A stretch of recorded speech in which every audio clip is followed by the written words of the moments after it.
Hey guys, and welcome to another brand new video. In this video, we actually have a very intriguing kind of topic over here, discussing all the brand new hardware that's coming out for PlayStation. Now, in case you guys missed, there actually was and is more stuff coming besides just the PlayStation 5 Portal, especially for this holiday season. And actually now some folks are saying this actually is kind of almost groundbreaking technology and as well, one of the best overall values when it comes to the upcoming, hardware. We also had a lot of similar things too when it came to PlayStation VR 2, which a lot of folks were stating that the value, the internal specs, and everything else are pretty much groundbreaking, also kind of like on a higher level, like quality, where a lot of folks are saying the value is really nice, the quality is very nice, and especially in comparison to other things like other headsets, other VR headsets, other handheld type devices, that usually the quality is actually pretty good. So we're gonna go talk about the fact that some new stuff is, well, apparently awesome, and so I'm gonna talk a little bit more about the PlayStation Portal now that people have had a chance to have their hands on it for at least a little bit of time. So love you guys will stay tuned, relax, and enjoy. We have a bunch of different how links all linked down below for the Best Buy signups. You get a bunch of cool deals and money off of that for the Best Buy deals.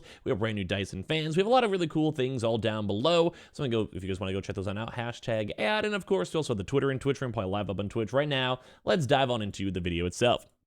Now, some big things to also note too is I'm also kind of curious if you guys have or have not been to the PlayStation Portal, or as well if you guys have checked out other stuff such as the InZone or the brand new headsets. But first and foremost, one of the cooler things out here is that people, especially in the PlayStation ecosphere, are pushing quite a bit more when it comes to the brand new PlayStation 5 headbuds and earbuds. Now, as you guys probably know, when it comes to various products like Raycons, you have the actual Apple earbuds, Apple AirPods, and all that type of stuff. Like a lot of these things are very nice and mainly kind of mainstream at this point. People will utilize them, they'll like them, they'll roll with them, and it kind of seems like Sony's trying to hit into every single market because they have things such as their InZone headsets as well, and also obviously things with the Portal. They have their Pro controllers, they have the VR, and it kind of seems like they're expanding, well, pretty well into more so just the terms of hardware that either can pair well with the PlayStation or as well are just good by their own, like good standalone products. So as of right now, the first impressions over here for these brand new Pulse Explore earbuds are insane. So Sony is significantly expanding the PS5 product protocol for this Christmas with the release of the Remote Play handheld PS Portal, which I'll talk about a little bit more in a second, and a couple of the new headphone options. One such product is setting pulses racing, are the appropriately named Pulse Explorer earbuds, which are being billed as some of the best sounding headphones on the market, because it also is brand new technology that's being utilized with the PlayStation 5, and it's kind of cool to see them kind of working on this stuff. So due out on the 6th of December, these wireless earbuds are designed to dovetail with Sony's new gen console, but can be used as regular Bluetooth headphones too as well. In a hands-on review, CNET describes them as a revolution and notes that while they're unsurprisingly excellent for gaming, they're also exceptional for general music listening. So let alone the fact that they're utilizing new technology, it seems like they're actually kind of, setting the new trends and the new standards for stuff. So the write-up stresses that in terms of audio quality, they compete with the Japanese giants tentpole of the WF-1000 earbuds, which retail around the $300 mark, and considering the platform holder is flogging the Pulse Explorer earbuds for around $200, it's an even cheaper price point. It's not like an ad or anything like that. I just think it's kind of cool to go and see that they're popping this on up. They're even saying that they found the sound being even clearer and more articulate than their other flagship products with really nice, powerful bass. And it doesn't necessarily mean that they're better, but it sounds a lot more fuller with brand new stuff. And it's kind of all due to this brand new planar magnetic drivers, which they actually discussed and talked about this brand new technology that also is somewhat utilized as well for the PlayStation 5 consoles. And we're talking about that in a second too as well. So it's kind of cool to go and see this brand new tech actually being well received, and people like this because they said the planar magnetic drivers are prized for their sonic accuracy and being less prone to distortion, basically making the audio quality even better. The review points out they're typically larger than standard dynamic drivers found in the majority of headphones and harder to drive. And while it also does note that the earbuds are a little bit more bulkier to compensate for the technology, it points out they're comfortable to wear. So the write-up does stress that this is fairly bare bones accessories in general, but there's no noise canceling, for example, and they can't detect when you remove the earbuds from your ears, but overall it sounds like a good quality. And some of the other comparisons are compared to like $1,000 products, and it kind of seems like Sony keeps then trying to push these, better options, or at least more cheaper phones with it. It's also the same thing too when it comes to the PlayStation 5 beta that came out earlier on this year, discussing these upgraded audio options, and it's nice to see a lot of these are finally coming to life. So this is awesome to go and see. So another big thing too as well, they were trying to go push with support on the Dolby Atmos enabled audio audio devices, and this is basically the 3D audio powered by Tempest 3D audio tech that can be enjoyed by those who own compatible Dolby Atmos enabled HDMI devices, so with soundbars, TVs, or theater systems. And it also kind of goes to show that this is also trying to integrate brand new audio options for people who have their PlayStation 5s. So let alone they have these brand new like headphones or earbuds, what are you going to go call it, that actually have brand new technology that they've been trying to go push to as well. They've also had a chance to then upgrade the audio technology too for their consoles on top of this. And it's really nice to kind of see that PlayStation is taking such a big interest on this too as well. Because also don't forget too, they've also even had the brand new in-zone headsets that are now at $58. So right now it kind of just seems that they're trying their best to go push the best they possibly can.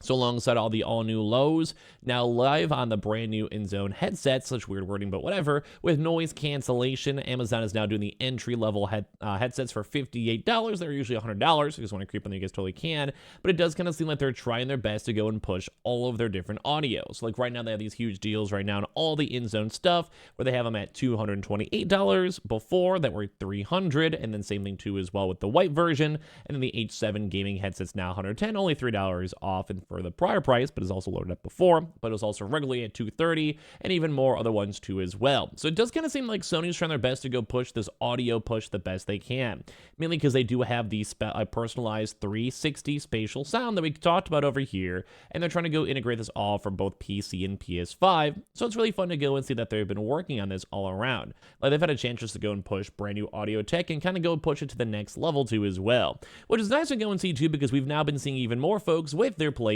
portals, and it kind of goes to show that the next level content's still been there.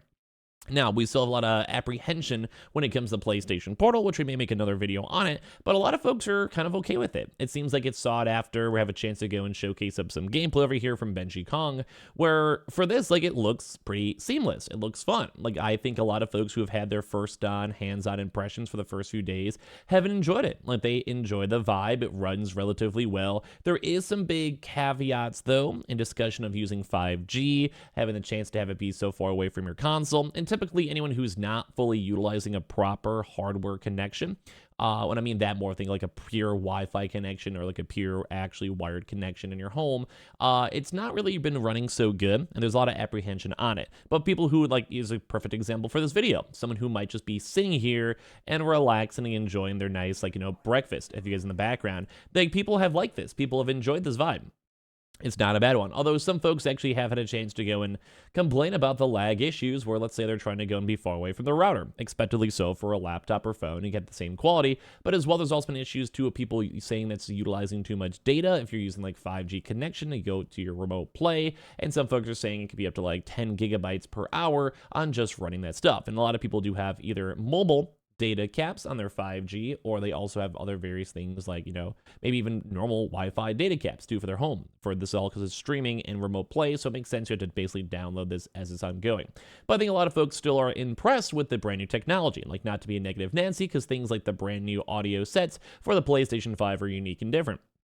But when it comes to all this type of stuff, people like the idea of change. They like the idea of having this big ecosystem and things like remote play and improving the technology behind it. A lot of folks are seemingly kind of cool with this PlayStation Portal. So much of the fact that the actual PlayStation Portal has actually been sold out, and it's even been kind of still being claimed by scalpers, which is still another one of its side-own issues, which is really obnoxious to deal with. But I do think a lot of folks out here are appreciating the fact that Sony's been putting so much effort into expanding up their catalog.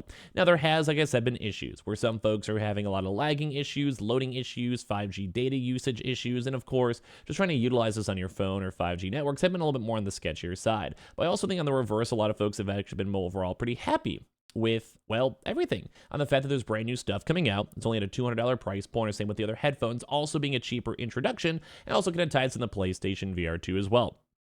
The PlayStation has been a comparably better price for a lot of the similar specs and similar hardware, and also has brand new iteration of stuff compared to even other things like the Vive or Oculus, etc. So it does kind of seem like Sony as a whole has been trying their best to push these limits and actually offering brand new technology that they can utilize, whether it's through their console or just general gaming or stuff like that magnetic hold on the actual headphones themselves, which is really cool to go and see and change up in the gaming sphere. So I want to hear your thoughts and comments on kind of this little smorgasbord of video talking about these brand new products, and I'd love to hear your thoughts and comments. comments. Also, definitely check out the how links all down below. We have a bunch of really cool things for Best Buy with the brand new company signups, which give you a bunch of random cool promotions and perks. And we also have all the cool Dyson fans that are actually fans, vacuums, and purifiers, and all that stuff down below. In case you want to check those out, that's technically a hashtag ad and hashtag Best Buy partnership. And of course, we'll probably be live up on Twitch if you guys are bored, and subscribe if you guys are new. I appreciate y'all so much for watching here in the first place.